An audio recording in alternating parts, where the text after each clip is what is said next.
kalau di Shopee, di Tokopedia, di TikTok tuh agak sedikit susah. Tapi kalau di Lazada tuh mudah banget kalau kalian mau melakukan. Kalau modal udah tahu kan, kemarin udah dibahas juga, produk juga sudah tahu, cara menentukan produk, dan yang terakhir cara menentukan supplier bagaimana. Nah, yang berikutnya adalah aku mau bahas mengenai bagaimana caranya menentukan platform yang akan digunakan kalian. Platform itu apa sih? Tempat kalian berjualan gitu ya.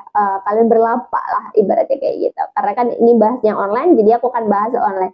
Banyak sekali e-commerce di Indonesia sebenarnya ya kan. Ada Shopee, Lazada, ada Tokopedia, ada TikTok. Sebenarnya ada banyak lagi nih yang kita tidak tahu. Kayak beli-beli dulu, blibli.com. Ada banyak banget lah sebenarnya platform yang ada di Indonesia ini. Tapi yang terbesar nih yang aku gunain juga ini dia gitu ya, 4 ini. Nah, bagaimana cara menentukan nih kalian mau jualan di mana? Karena ini juga menentukan gitu ya kelangsungan bisnis kalian. Grow-nya gimana nih, cepat atau tidak gitu ya. Dan yang perlu kalian ketahui adalah masing-masing platform itu punya spesifikasi tertentu. Misalnya, bukan misalnya sih, aku bahas aja deh, aku bedah aja. Misalnya Shopee. Shopee ini dia tuh lebih ke fashion dan banyak yang kesana tuh cewek, perempuan gitu ya. Perempuan tuh apa sebetulnya? Ya, pasti fashion, makanan, apalagi pernik-pernik, aksesoris dan sebagainya. Itu di Shopee itu banyak banget. Kalau di Tokopedia itu lebih banyak elektronik, handphone, laptop gitu ya. Terus karena di Tokopedia ini tuh kebanyakan cowok nih. Kalau cowok tuh biasanya ya itu tadi ada elektronik dan pakaian, mungkin kalau fashion ya pakaian cowok gitu ya. Ada celana cowok atau apa pokoknya yang berindikasi ke cowok gitu. Kalau Lazada sendiri itu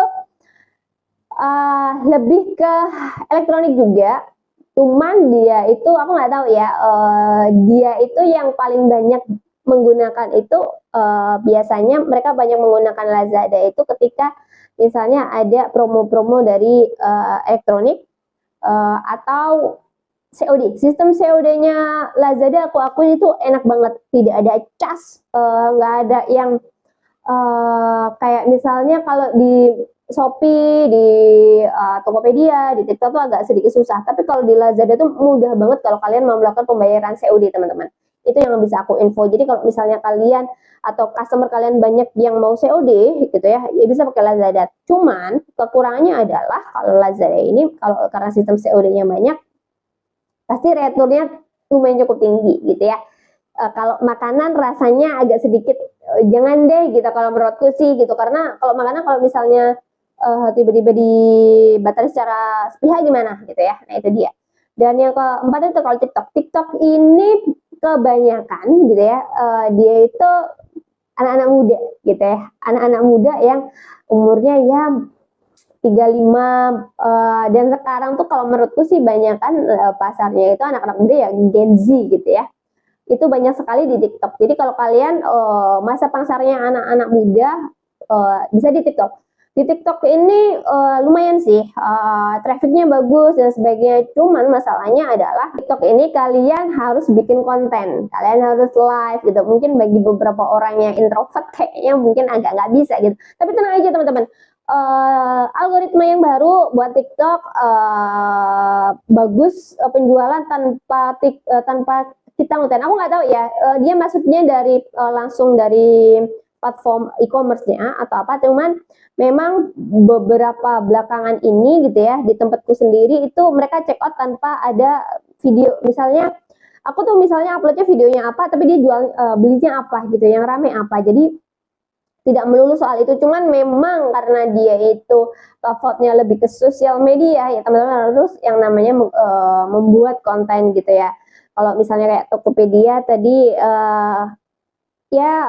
middle up lah gitu, middle up untuk orang-orang yang lumayan kayak gitu.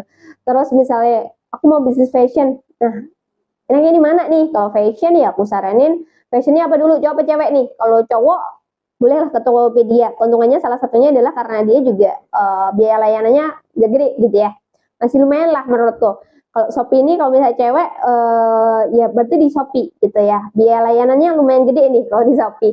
Dan juga harganya kalian harus bersaing banget nih kalau di Shopee gitu ya, gila-gilaan gitu ya. Jadi Eh, aku bilang iya kalian harus tentukan dulu nih gitu.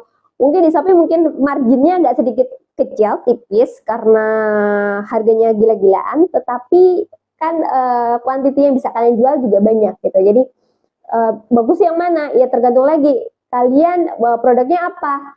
Terus kayak masa pasar kalian tuh anak-anak, dewasa atau apa itu juga bisa dilihat. Kalau untuk saat ini lagi booming TikTok ya nggak apa-apa kalian bisa coba TikTok. Kalau misalnya ke fashion ya yang tadi aku bilang fashion cowok atau cewek kayak gitu juga berpengaruh sih teman-teman.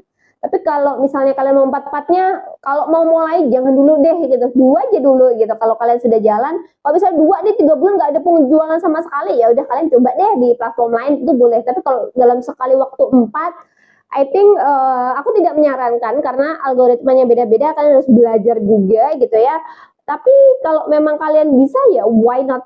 Tapi kalau saran aku 1 atau 2 dulu gitu. Kalau saranku untuk ini ya udah di Shopee kalau fashion ya sama TikTok coba aja dulu gitu ya. Itu aja dulu nih video kali ini, semoga bermanfaat buat teman-teman. Thank you yang sudah melihat videonya sampai selesai. Buat kalian yang mau bisnis tapi masih bingung bisnis apa, mulainya dari mana, kalian juga bisa komen-komen. Kalian bisa cek juga videoku sebelumnya bagaimana cara menentukan produk, modal, terus apalagi ya banyak banget lah sebenarnya gitu. Aku nggak bisa sebutin satu-satu karena banyak. Kalian bisa cek aja di videonya. Jangan lupa juga di subscribe, di onin juga loncengnya supaya kalian bisa dapat notifikasi kalau aku atau tim gitu ya, atau kita gitu ya, lagi upload atau ada video terbaru dari kita gitu teman-teman. Thank you for watching and bye-bye.